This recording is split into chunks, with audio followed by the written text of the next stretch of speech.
Hey everyone, it's your boy Captain Hunter coming at you again, and second video for today. Just want to do a response video to the officer involved, Rolfie, I think his last name was, for the Rayshard Brooks shooting, killing, has been reinstated. Probably everyone probably has heard something along these lines. So I just want to give my response to this. Just a brief summary recap. Rayshard Brooks was the individual who shot at Wendys. He was sleeping at Wendys in Atlanta, Georgia. He was sleeping in his car, approached by the officer Wolfie, called for backup. Two officers, long story short, they wake up Rayshard Brooks. He then starts to fight with the officers, then takes one of their tasers, attempts, and then starts running away, turns around, and fires the taser. Well, attempts to fire the taser. The officer, then Rolfie, then takes out his handgun and then shoots and kills Brooks. I got to give a little kudos to the Roland Martin show. Woman on there, one of the attorneys, Monique Presley, I think her name was. She really gave a really good analysis of this and really, called balls and strikes. And that's what I want to do, and that's what she did. And I think that's what really honest people need to do in this circumstance, is really just call balls and strikes. And her analysis of the situation was, listen, being an attorney, being a police officer, or having some understanding of how the law works, she understands that simply the act of turning around and presenting or attempting to fire the taser at the police officer, rises to a situation in which the officer could have been injured. And officers don't have to take that chance. He can become incapacitated. He took a taser. If the officer then is tased, and it becomes incapacitated by his own taser, he then becomes incapacitated. Then Brooks or any other suspect can then come up, take his weapon, and then kill him. Police officers don't have to deal with that. I did videos about that. I had a number of other shows about that, arguing this exact point. Go back and watch those in the archives. So, long story short, and I just want to give a quick shout out to those who are actually calling balls and strike and not just going along with everyone else in their presentation saying, oh, it's just wrong. And that goes to the point of what I'm saying, is that this is a frustration, because when the officer was fired for this, the police department, the chief of police in the city council or the mayor's office fired this individual, and he's now been reinstated because they didn't follow proper procedure, due process, and all that other type of thing, right? The right to defend himself and all this type of stuff. And so that becomes such an embarrassment for the city of Atlanta. And I just read from the New York Post, or for the Washington Post, I think it was from the Washington Post, in which her comments, and I'm not a lawyer, I'm not a mayor, but her comments talking about, said something almost verbatim that, firing him was the right thing to do because essentially the city was going to burn down if we didn't.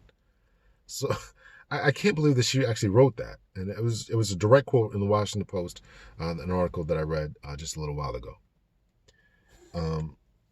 Really, really silly thing to say as a mayor, because you can't.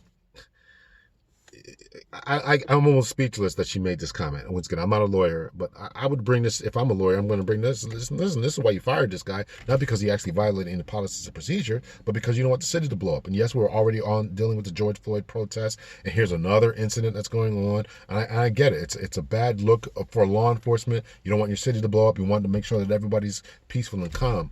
So you sacrifice this guy on the altar to save peace. And it probably worked, to be completely honest. It probably did work.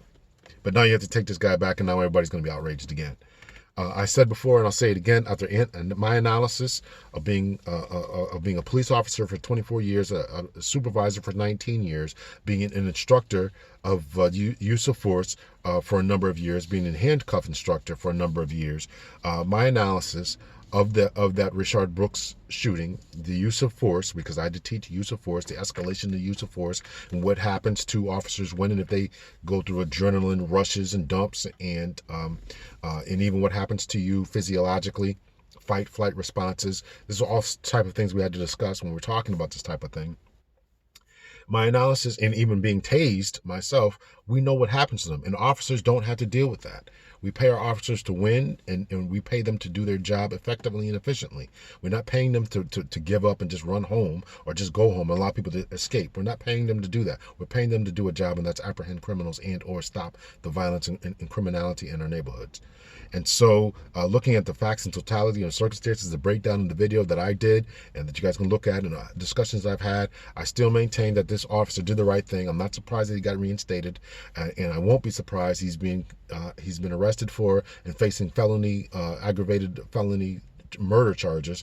I don't think he's going to be convicted of any of that. I think that he's going to get off. So if anyone's out there looking at the possibility of this guy getting convicted, don't. This is not the George Floyd situation. Someone who's presenting themselves, who's fought with officers, who's taken one taser, he has demonstrated, unfortunately, that he has, and then pointed at the taser at this officer. He has demonstrated the capacity for injury to an officer, and officers took the appropriate amount of justification and justified use of force in order to stop the threat that had the possibility of being engaged towards him. That's my analysis of it. Again, if the taser was live and was fired and struck the officer, the officer could become incapacitated. He could lose an eye if one of the prongs from the taser that shoots out in two different directions. One prong goes into the eye, takes out his eye. If both prongs stick into him, he squeezes that trigger and becomes incapacitated. Then it becomes a problem. It becomes a problem, and the officer can lose his gun and or his life. So no one has to take that chance as a police officer. So I think that it shows a great incompetence, and I'm not happy to say this, but as an administrative official, we got to get the things that we're doing straight and right. And this is, I think the city should be embarrassed by what just happened.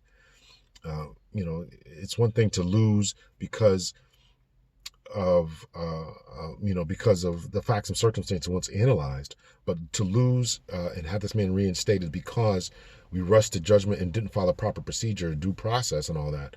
That's got to be a really big stain upon them, and shame on them for that.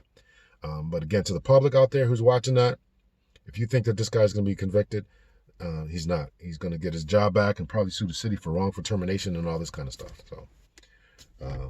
So we'll wait and see. But that's just my response to this individual being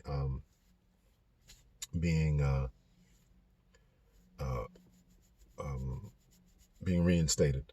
So if anyone out there is looking for testing, if you want to move up the ranks, become a sergeant, lieutenant, captain, you're having trouble passing these tests and you don't know how to present yourself during oral examinations and everything like that, hit me up, cptlhunter@gmail.com or hunterpoliceconsulting@gmail.com. hunterpoliceconsulting@gmail.com. Follow me on IG, cptlhunter, Twitter, cptlhunter, and all that kind of good stuff. So much love and peace, everyone.